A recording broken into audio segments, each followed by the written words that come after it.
raadiyoo sagalee walabummaa Oromiyaati. Raadiyoon sagalee walabummaa Oromiyaa akeeka qabsoo kan saba Oromoo bilisaaf biyya Oromoo walab sirna dimokiraasii faqaan bulu deebisanii gadi dhaabuuf godhamu deeggara.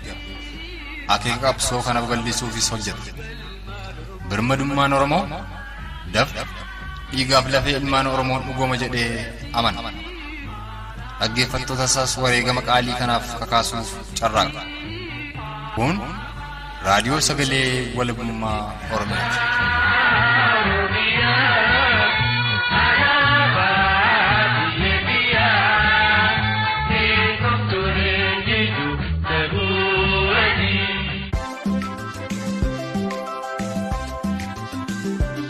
Babaaroo tolee hordoftootaaf dhaggeeffattoota raadiyoo sagalee walabummaa Oromiyaa jaallatamu ashamaa kan nagaasan fuudhan xiiqii dhugaa isaatii turtiin keessan dhagamaayii kurfii keenyaatti nu faanaa ta'uu itti dhiyaadha.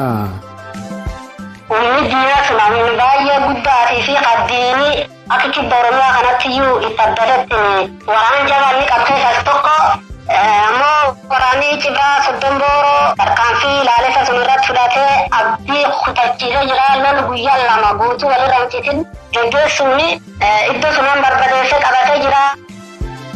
Warri naannoo Amaaraa kuni asuma deebi'anii humna addaa Oromiyaa kanallee yeroo itti arrabsaa jirantu jira jechuudha. Humna addaa naannoo Oromiyaa irra qotiyoo isaaniitti irra nuuf caala. Qotiyoo isaanii nyaateetti faandoon keenya jabaateetti nurraa lola. Humna addaa Oromiyaa nuuf erguu irra qotiyoo Oromiyaa nuuf erguutu irra caala jedhanii fa yeroo isaan arrabsaati uummanni Oromoo kun yeroo itti dirmatu fagata. Kun egaa harummaa caaluudha. Waan nama qaanyiitis waan jibbisiisaadha. Sagaleeleen ammaan kan ol duraa duuba san dhageessifne kunniin haala hawaasni Oromoo konyaa walloodhaa keessa jiru qoratuuf gamasitti bilbilee odeessa guutuu argannee fi haala hawaasni Oromoo kibba Oromiyaa godinaa Gujii Ba'aadhaa keessa jiru akkasumas tarkaanfiif sochii waraana bilisummaa Oromoo konyaa Gujii Ba'aa keessa socho'uu addatti tarkaanfilee dhiyeenya kana Jibraan Soddonbooroodhaa humna mootummaa Koloneel Abiyyi irratti fudhataa jiru qoratuuf gara godina Gujii Ba'aatti bilbilee odeessa guutuu arganne keessaa dubbii bicuu seensaa fudhannee san dhageessifneedha. Guutuun odeessa Oromticha kaaba Oromiyaa konya walloorra argannee fi Oromticha kibba Oromiyaa godina Gujii Ba'aa irraa arganne sagantaa kana keessatti kan isiniif dhiyaatu ta'a. Turtiin keessa nagamaa'ee kurfii keenyaatti nu faanaa ta'uuf ammas irra deebiin isan hawwataa jalqaba irratti gara kibba Oromiyaa godina Gujii Ba'aatti bilbiluudhaan marii miseensa qeerroo bilisummaa Oromoo waliin tolfanne isiniif dhiyeessuun kan kaaba Oromiyaatti ammoo taakkinaa itti dhiyaadha.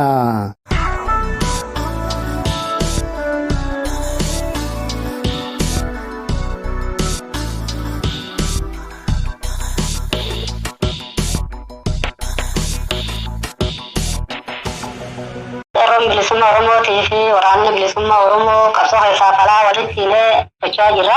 Haaluma kanaan haalli sochii waraana bilisummaa Oromoo kan deemaa jiru waan baay'ee nama boonsuu fi abdii namatti horuu fi uummata Oromootis kan abdii toru konyaa Gujii Ba'aa keessa socho'uu jaarmaa Jibraan Soddonbooroo tarkaanfii gargaraa fudhatee jira. Aanaa Gumee Dalloo ganda malka gubaa bakka damtuu kaambii diinaa bakka maddee diinaa baay'ee guddaa ta'e. Tarkaanfii ilaalessa irra fudhachuun barbadeessee iddoo sun dhuunfatee alaabaa fi dhaabbatee jira. Humni waraana bilisummaa Oromoo hagam tokko jabaateeti kaambii guddicha akkasiirratti tarkaanfii ka fudhatuu danda'e isin akkamitti quba ol qabdu waraana bilisummaa Oromoo waliin miseensonni qeerroo bilisummaa Oromoo ka kibba Oromiyaa? Dhugaa akkuma ta'e humni diinaa sun baay'ee guddaatii fi qaddiinii akka ilaatti akka kibba Oromiyaa kanatti iyyuu itti addatetti waraana jabaa inni qabteessas tokko. Ammoo waraanii cibaa Soddonbooroo waraan sun caalee argametti hin jira. Diin sun barbadeessee tarkaanfii ilaalessa sun irratti fudhatee abdii kutachiisee jira. Lolli guyyaa lama guutuu walirra hin citin gaggeessuun mukaasii bakkuma jirru irraa fageenya kiiloomeetirii agam har'a jirru akkasii dhagaa turre iddoo sunan barbadeessee qabatee jira. Harka sittumaansee qonni Gujii Ba'aa aana liibanii gandi mugaayoo bakki jedhamullee arrallee dhuunfatee jira. Amma gaahana liiban godina Gujii Ba'aadhaa gumii gaayyoon kunnoo magaalum nagallee Booranaa jalaa hojjaa akkasiidha waraanni bilisummaa Oromoo magaalum godinaayyuu dhuunfatuu deemaa jira jechuu dandeenya ka. Kiiloomeetirii 21 qata magaala gudditti godina nageelle Booranaa kiiloomeetira 21 qofaan qataa jechuun bakka dhuunfannaa waraana bilisummaa Oromoo akkatti jabaatee socho'aa jira. Uummati Oromootis abdii horatee waraana bilisummaa Oromoo bira dhaabbachuu jira. Nutis qeerroon bilisummaa Oromootis daran cimnee jabaannee itti fufuu jirra.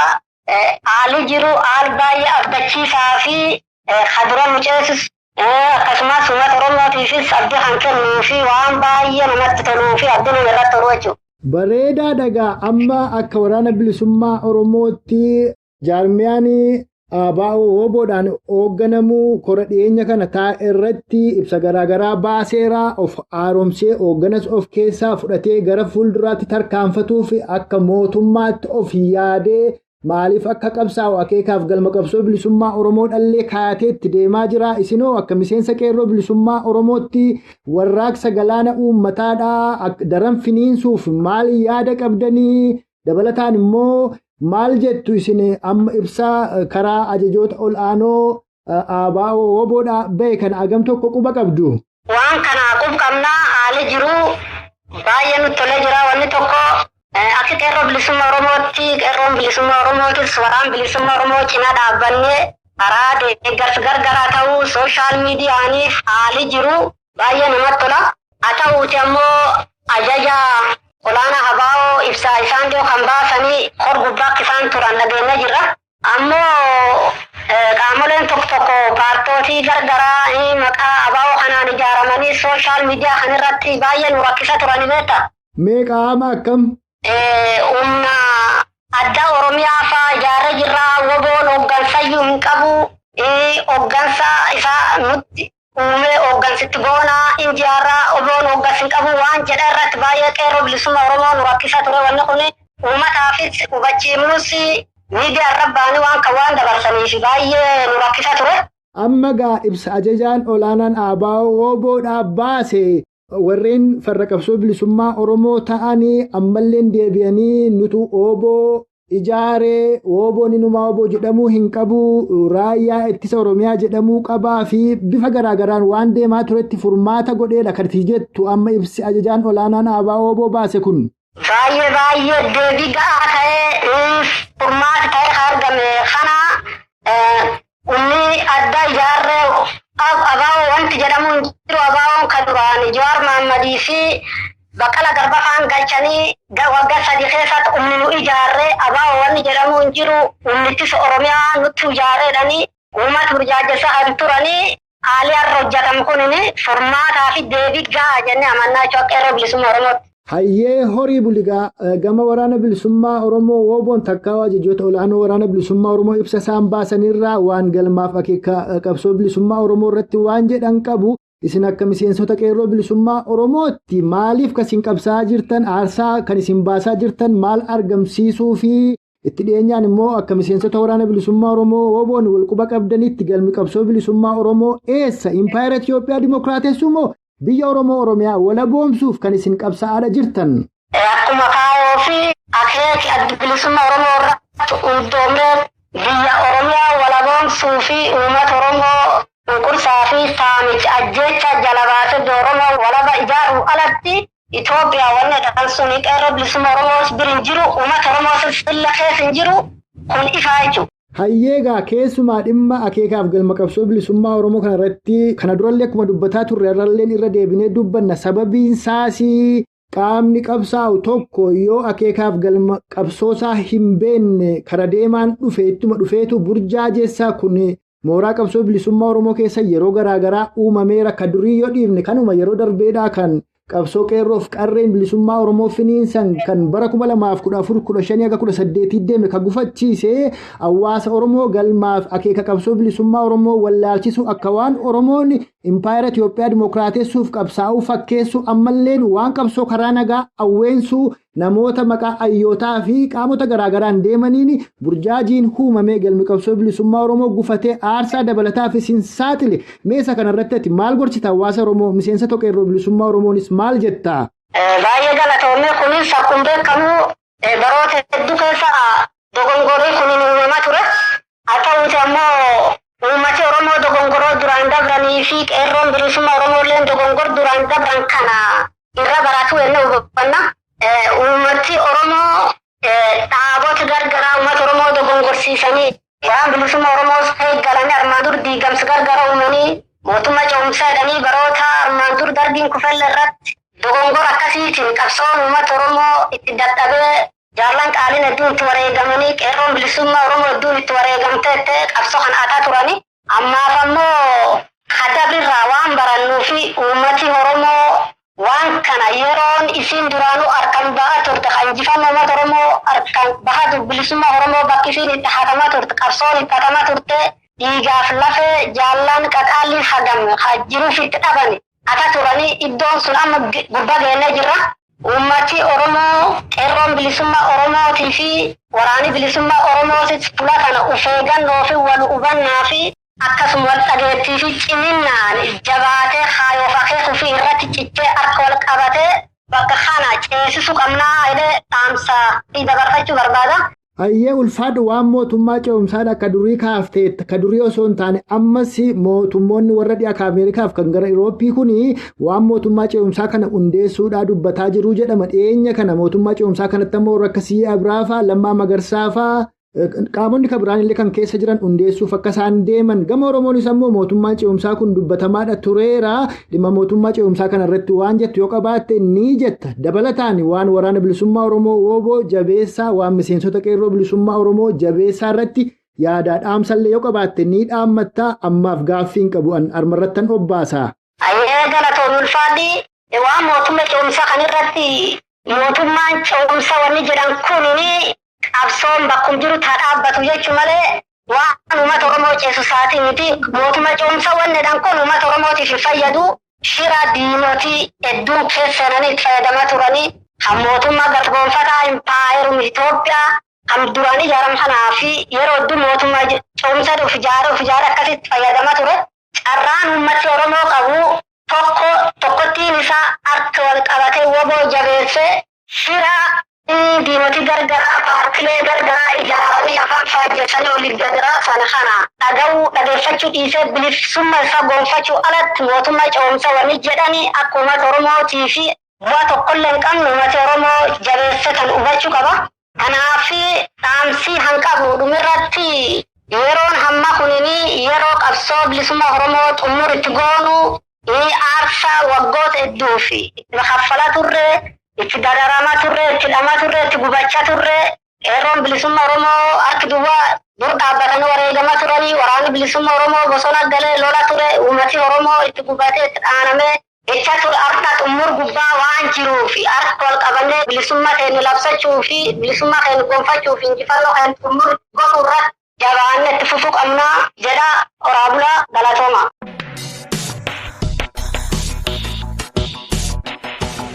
Kan amma dhageessan kun gara kibba Oromiyaa godina Gujii Ba'aatti bilbiluudhaan marii bal'aa miseensa qeerroo bilisummaa Oromoo tokko waliin tolfannedha. Miseensi qeerroo bilisummaa Oromoo kibba Oromiyaa godina Gujii Ba'aadha. Kunis akeekiif galmi qabsoo bilisummaa Oromoodhaa walabummaa Oromiyaa mirkaneessuu bilisummaa Oromoo dhugoomsuuf mootummaa birmadoo Oromoof Oromiyaadhaa gadi dhaabuu akka ta'e dubbate. Miseensonni waraana bilisummaa Oromoo woboo konyaa Gujii Ba'aa keessa sosso'an takkaa Cibiraan Soddom Booroodhaas guyyoota lamaan darbe keessa walitti fufiinsaanii loltoota Koloneel Abiyyi irratti tarkaanfii fudhatuun kaambii waraanaa guddaa takka dhuunfatu guyyaa har'aa kanas hona Liiban keessatti lola gaggeeffame irratti woboon injifannoo galmeessuuf qabxiilee akka irratti yaadannuuf qoodeeti jira. Kanatti aansuudhaan immoo gara kaaba Oromiyaa Konyaa Wallootti bilbiluudhaan milishoonnii fi loltoonni Koloneel Abiyyi akkasumas poolisiin addaa Oromiyaa jedhaman kanneen humna TPLF'n akka haadhaniif gamasitti bobbaafaman achirraa baafataa jiraatu gariin qabamanii ajjeefamaa jiraatu akka waliigalaatti hawaasni Oromoo kaaba Oromiyaa Konyaa Walloo maal keessa jira egeree Oromoof Oromiyaa maal akeekniif galmi qabsoo bilisummaa Oromoos eessaarratti marii Oromticha kaaba Oromiyaa Konyaa Walloo waliin tolfanne isiniif dhiyeessina sunis muuziqaa ce'umsaa kana booda eegalammas turtiin keessan nu faanaa ta'u.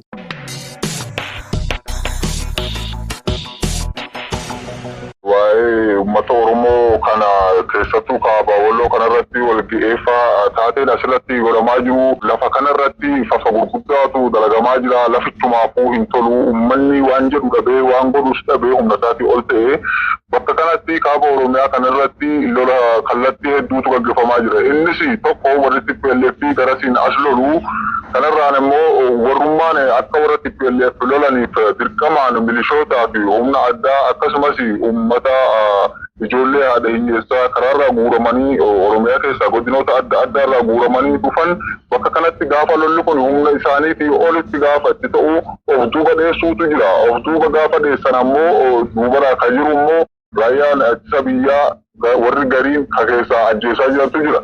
Innis torbee darbe keessallee isiniif illee ibsaa turre isiniif gabaasaa turre amma godina kana keessatti addatti bakka Waldayaa fi Marsaa bakka jedhamutti warreen faalloo jedhanii of waaman ijoolleen finxaaleeyyiin Amaaraa kuni makkalaakaa keessaa baqachuuf deemtaa jedhaniiti gaafa namootuma muraasa qofaatti yoo arganii dhukaasa itti banuutu jira. Faannoon kun garis deemee TPLF isaan lolu sanii lolu osoo hin taane hojummaan isaa idilee kan ta'ee jiru warreen of duubatti argan warreen lolaan duubatti argan namoota akkasii irratti tarkaanfii fudhachuutu jira. Keessattuu dhala Oromooti taanaanii sabaan Oromoo ta'uu beeknaani inni baqattaa fi jedhanii fi dhukaasatti bananii fa'aa ajjeesuutu jira jechuudha. Marsaa keessa akkasuma Waldayaa keessa akkaan hamaatu jira. Kanarraa kan hafe guyyaa kaleessaatti magaalaa Waldayaarraa yeroo gadhiisifaman raayyaan ittisa biyyaa akkuma jirutti dasee dhaqqabanii gara daseetti deebi'anii dasee irraa gara kamiseetti yeroo fe'atan kamisee irraa ka miilaan ka'ee osuma kutuu karra qoreetti namoonni gara 20 ta'an ni qabamanii warri kaan ammoo gariin dheesseetti galgalatti gara mukaatti baqatanii raayyaa ittisa biyyaa jechuudha. Warri kuni egaa walumaa galatti namoonni qabaman kuniin ammoo eessa buuteen isaanii eessatti akka geessan wanni beekamu hin jiru jechuudha. Waan akkaan hamtuudha uummanni Oromoo kuni gara sirraa dhufeefaa bakka kanatti haala teessuma lafa kanaa hin beeku lafni kuni eessan kara eessaatti qaxxaamuraasaa hin beeku harka kaabinee bu'anii gaafa kana saaxilamaa jiru nyaatamaa jiru kallattii lamaanii kana irratti lolli hamtuun irra gaggeeffamaa jiru. Guyyuma kana akkasumaan osoo jiru gaafa guyyaa dheengaddaa ammoo kaleessaan duratti gaafa guyyaa kibxataa jechuudha. Aanaa baatee irratti milishoota walitti qabanillee akka lola kanaaf affeeraa akka jiran gaafa Marsaa hedduutti deddeebinee fa'aa haasaa turre milishoonni gaafa darbe gaafa guyyaa kibxataa kana waltajjii kaa'amanii magaalaa baatee keessatti gaafa isaan mariisisan ka adda durummaadhaan isaan mariisisaa ture namticha Baddiluu jedhamu yoo isin nu dura hin buune nuti isin deemu jechuudhaan milishoonni fincilatti kaasanii dhukaasatti geeddaramee gaafa dhukaasa walitti banani akka waan deemuu isaaniitti gammadaniiti jedhaniituma sossobanii warreen dhukaasa banan achumaan ukkaamsanii akka waan gammachuudhaaf dhukaasaa jirra deemuu keenya kun gammachuudhaa jedhaniiti dubbii sana irra dibaanii uummanni quba hin qabu ni sobanii jechuudha. Haga dhukaasa walirratti banuutu jira kanarra jira walloon baay'ee haala hamtuu fi haala akka rakkisaa gurraan dhaga'uudhaafuu waan ulfaataa waan cubbuutu dalagamaa jira biyya kana keessatti. Egaa guddoo nama gaddisiisaa hin dhaquu dhumtiyyuu kunoo dubbii ta'ee akkasittiin hawaasatti dhukaasa banaa jiranii warri dhaqees karaa bahu dhabee gaachikeetti ugguramaa jira akkuma immoo waliin dubbataa turre irra jireessi hawaasa kanaadhaa warra fedhiin dhaqe milii kan fedhiin dhaqe immoo yoo jiraate inni duruu nyaapha Oromooti achitti Oromoo irraa du'uunsaa waan gaariidhaalleen dubbanneerra. Gama biraatiin waraanni bilisummaa Oromoo Hoobooni dargaggoota Oromoodhaa kallattiin lixa Oromiyaatiin humnaan qabamanii hidhamanii mana hidhaa keessaa ammoo gara dirree lolaasan takkaa'uu leenjitti geeffamaa jiran toora nama 120 olii gaara Abbaa Seenaa keessatti dhukaasa loltoota Koloneel Abiyyi fe'anii deeman irratti banuudhaan dargaggoota Oromoo sana lakkisiisuu danda'eera. Guyyaa lamaan kana kun egaa kutaa Oromiyaa garaagaraa keessatti itti fufuu akka qabuudha. Kan dhaammannu konyaalii kibbabaa Oromiyaa godina Arsii Lixaa Abbaa keessaatii inuma maanguddoota jechuutu danda'ama abbootiin Oromoodhaa milishoonni hedduun akka fe'aman Harargeedhaas akkasittiin akka fe'amanidha kan himamu. Akka waliigalaatti garuu maal argaa jirtu Oromoonni gara keessanitti baqatan ni mul'atu yeroo baay'ee karaa nu argisiisaa qawwee kana gatii rakashaa nurraa fudhaa nu geggeessaa jedhanii hawaasa kadhatuutu dhaga'ama.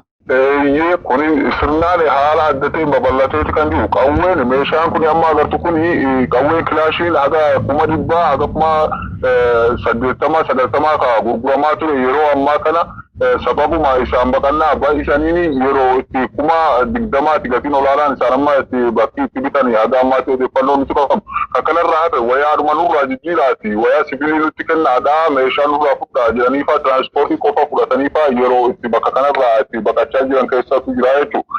Kana kana wal qabate gaa milishoonni kanatti guuramaa jiranii haalli sochii waraana bilisummaa Oromoo godhee uummata Oromoo kana itti baraaraa jiru yoomuu waan dagatamu miti waraana bilisummaa Oromoo gaa baroota lakkoofsisee lakkoofsa hin qabu galanni inni uummata Oromoo irratti oolaa jiru uummata Oromoo baraaruudhaaf inni gochaa jiru. Haala godina keenya kana keessa jiru immoo yeroo laaltu kana godina keenya kana keessa Walloo keessatti warreen Amaaraanii lafeen isaanii cuuphame kana waliin jirra. Isaan santu milishoota keenya waliin isaanuma waliin fe'amanii deemanii haala tarkaanfii akkasanii fudhattee waraana kanaan irraa burkuteessitee ijoollee kananii baraara yoo jette milishootuma keessa warreen lafeen isaanii cuuphame siin jedhu kanatu asuma gara gareessitti dhukaasaa'u. Kunooti magaalaa keessatti warreen ofirraa faccisanii isin osoo nu dura hin bu'in jedhanii gaafa dhukaasa irratti banan warreen lafeen isaanii nyaapummaadhaan dibame sanatu akka waan gammachuudhaaf dhukaafamuu jirutti fakkeessanii warreen sana irra aananii jechuudha. Kanatu jira kanatu akkaan rakkisaa jira. Uummanni Oromoo Walloo kuni warreen nyaaphaan keessatti dagaaganii jirantu jira. Egaa kunniin immoo warra manguddoon biyyaa harka baasiidhaan ta'ee baktii isaanii halaalatti jedhee warra abaaretu keessa jiraatu waan ta'eef namoonni keenya wannan maan isaan gochuu qabanii haga ammaatti warreen harka nyaaphaa hin buune yoo jiraate dafanii hawaasni akka hawaasaatti jiraachuu hin dandeenye jennee jirra. Amma durallee kan waywwaachaa jira. Hawaasni keenya akka waraanaatti of jiraachisuu qaba waan ta'eef gara mooraa waraana bilisummaa Oromoo itti dhiyoo jirutti baqachuu fi baafachuu yoo hin ta'iniin alatti furmaanni biraa tokko isaan baasuu hin jiru.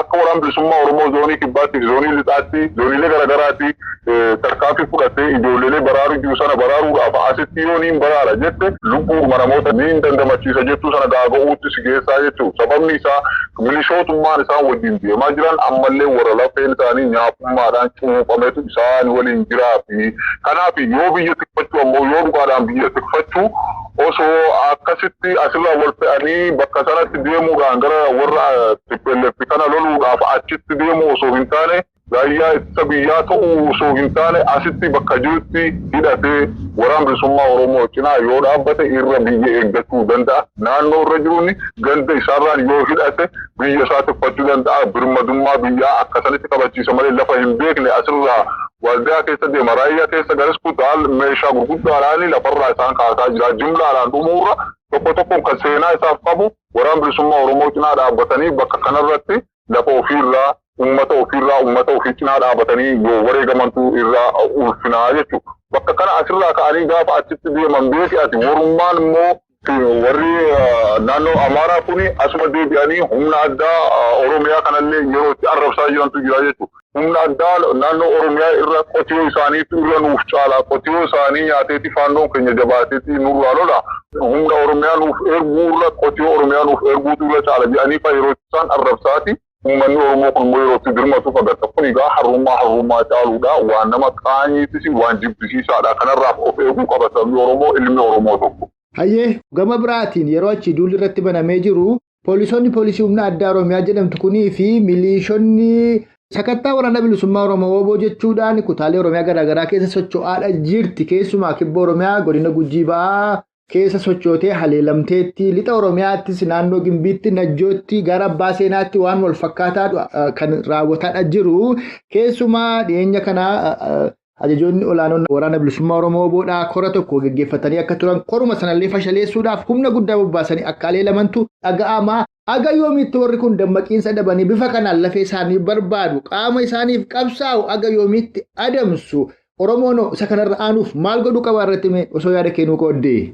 Ilaali isaanii haga yoomiitti waan kana gochuurraa dhaabbatanii isa jiruuf yoomittu hin dhaabbatan haga dhumanii biyya hin taanetti warri kun isa jiruuf warri harki isaanii cuuphamaa harka dhiigaa ta'e deebi'aniitis uummanni Oromoo kun yoo galma ga'e kaayyoon adda bilisummaa Oromoo kun kaayyoo waraana bilisummaa Oromoo kun gaaf galma ga'e jireenya hin qabaniifi akka kanatti jabaatanii ilmaan haadha hiyyeessaa of dura buusanii yoo of duubatti garagalee ofumaaf rasaasaa waxalaa of dura buusaniiti haga lubbuun isaanii jirtutti waan kana irraa hin deebi'an. Sababni isaas kaayyoo waraana bilisummaa Oromoo kun uummanni Oromoo ta'ee of danda'ee biyya mataa isaa biyya gudditti yoo dhaabbate inni ofii achi keessa dhaabbachuu waan hin dandeenyeef amma dura cubbuun isaan dalaganii jiran waan isaan hin jiraachisneefi beekaate haga lubbuun jiran guyyaa tokko taataatu guyyaa lamasi of duuba osoo hin jenne ittuma cichanii kufuutti barbaadu beekta.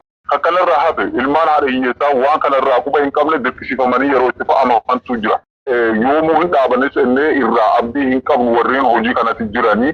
Warreen immoo keessa harka dhiigaa hin qabnee fi warreen qulqullummaadhaan deemaa turan kunoo yeroo adda addaatti waraana bilisummaa Oromoo yaamicha isaaniif godhu kabajanii ta'an waraana bilisummaa Oromootiin dhaabbachaa jiran irratti illee hirmaachaa jiran jechuun impaayiraatti keessaa badaniifaa kan kanarraa hafe wanni tibba kana hogganoonni waraana bilisummaa Oromoo ta'anii qora gaggeeffame irratti murtiin irra gahame haala akkaan boonsaadha. Murtiidhuma kanallee gufachiisuudhaaf humni addaa naannoo Oromiyaa kuni tattaaffii guddaa godhee fi wareegama guddaa baaseeti bakka sanatti waraana bobbaasee waraanni isaa suni akkaan osoo hin milkoofne rukutamuun isaatii fi haleelamuun isaa waan akkaan boonsaati. Yeroo kamuu caalaa waraanni bilisummaa Oromoo guyyurraa guyyuutti tarkaanfiin inni tarkaanfachaa jiru tarkaanfii qabsoon bilisummaa Oromoo fuulduratti itti tarkaanfachaa jiru waan akkaan nama boonsaati. Waan cinaatti dhaabbatamee itti hirmaatamee illee qaamaan qooda irraa fudhatamuudhaaf eeyyumaafuu eessaayyuu haa jiraatamu waan haamilee namaaf ta'u beenzila ilma namaatii beenzila qabsaa'aatii waan baay'ee nama gammachiisaati irraallee gammadnee jirra jechuudha.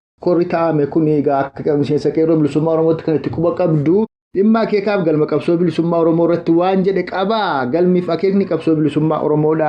Eessaa impaayera Itoophiyaa Dimookiraatessummaa biyya Oromoo Oromiyaa wala boomsuudha. Isinoo maaliif qabsaa'aa jirtu akka miseensa qeerroo bilisummaa Oromootti immoo maaliif deemaa jirtu maaliif aarsaa baasaa jirtu wooboon hagam quba tokko ol qabdu mee kana kanarraa nu dubbadhu.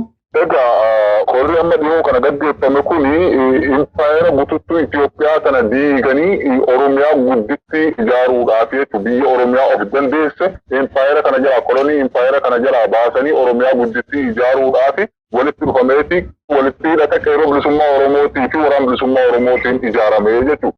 Egaa yeroo kana jennu kana waggaa 3 afran amma darban kana keessa yoo agartaniis ta'ee biyyoota alaa keessattis biyya keessaatti illee yeroo itti burjaajiin adda addaatti turedha. Innis warreen Oromiyaa bilisa baasanii Oromiyaa gudditti ijaaruudhaaf qabsaa'anii fi warreen immoo impaayera bututtuu Itoophiyaa tanaa achumatti haaromsanii Oromiyaadhaaf yeroo ishii keessa baafnaa jedhaniiti warra qabsaa'antu wal madaqeeti wal keessa jira. Amma tokko qeerroon bilisummaa Oromootiif waraana bilisummaa Oromoo waliin ta'uudhaan Oromiyaa gudditti ijaaruudhaaf ijaarsa addaa ijaarsa haaromfatanii yeroo itti qabsoo isaanii bifa adda ta'een fuulduratti fuggaasuudhaaf qabsoon kun kan godhame korri sabaa ta'an kunillee Itoophiyaa bututtuu diiganii biyya gudditti Oromiyaa ijaaruudhaaf jechuudha. Hayyee horii buligaa akka ABO woobootti korri kun egaa korra jalqabaatti tariyyootti milkoofne ajajoota waraana bilisummaa Oromoo keessaallee waan kana irratti dubbifnee uummata Oromoo bal'aadhanii dhageessifna. Gama keetiin akka miseensa qeerroo bilisummaa Oromoo kaaba Oromiyaa Konya Wallootti waan itti dabaltu yoo qabaatte gorsi nu gorsitu yoo jiraate yookaan ammoo gaaffii arin sin gaafatiin kan Oromoon dhaga'uu qabaa jettu yoo jiraate itti dabalattaa hangama kun gaaffii namaaf qabu asuma irrattan obbaasa.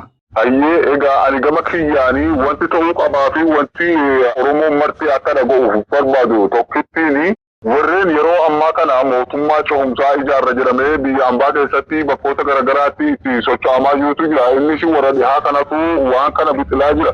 Innis warri dhihaa kuni wantummaan isaan bixilaa jiran kuni impaayera Itoophiyaa kana dandamachiifnaadha malee uummata dandamachiifnaadhaaf miti. Gaafa uummata dandamachiifnaadhaaf ture mootummaan cehumsaa akka ijaaramu barbaachisummaa isaa itti amanii paartiin warra KFO'tii fi ABO walitti ta'anii mootummaa cehumsaanii ijaarraa jedhanii kaanaanii tolaan waan kun yeroo gaafatamu ni didanii gaafa tolaan didanii lolaani waraan bilisummaa Oromoo mootummaa cehumsaa uummata Oromoo ta'eetii ijaarame. Innis kan ijaarate uummata Oromoo qeerroo bilisummaa Oromoo uummata biyya Oromiyaa ijaarrachuudhaaf dheefotee fi itti wareegama kafalaa jirutu ijaarrate waan ta'eef mootummaan cehumsaa amma ijaaramaa jiru yoo jiraate mootummaa impaayera bututtuu kufaa jirtu tanaan nurratti meersuudhaaf nurratti deebisanii haaromsuudhaaf waan ta'eef ka biyya alaa jirus ka biyya keessaa jirus eenyuyyuu haa ta'u nun lallatu irraa qooda akka hin fudhanneef. Kanarraa kan hafe ammoo akka addaatti jaarmiyaa ABO osoo hin hirmaachifne mootummaan cehumsaa isaan ijaaruudhaaf KFO'tti qabanii mararaadhaan of keessa madaqsaniiti ABO achi darbatanii wantummaa isaan biqilu jira yoo jiraate akka dubbii sangoota sadanii jedhamu sana ABO fi KFO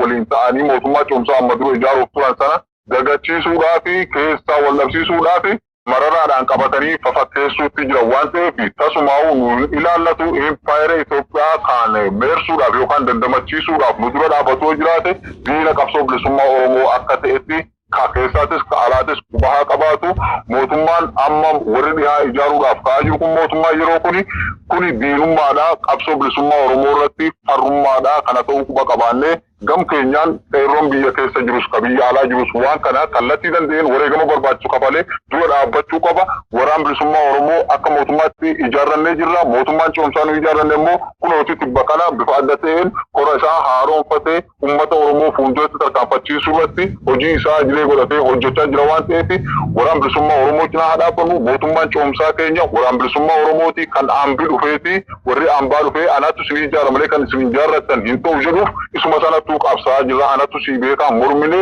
nutu ofiif murteeffannaa isa jedhuuf qabsaa jira waan ta'eef amba jala deemuu haadhiif nu jira kun dhaamsa koo isarraa xumuraati.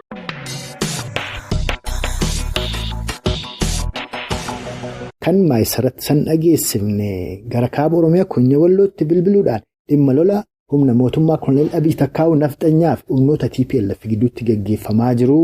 Humnoonni Koloneel Abiy lolaaf gamasitti bobbaasaa jiru. Gariin dhumuu kaanis baqatanii achirraa baafataa jiraatu.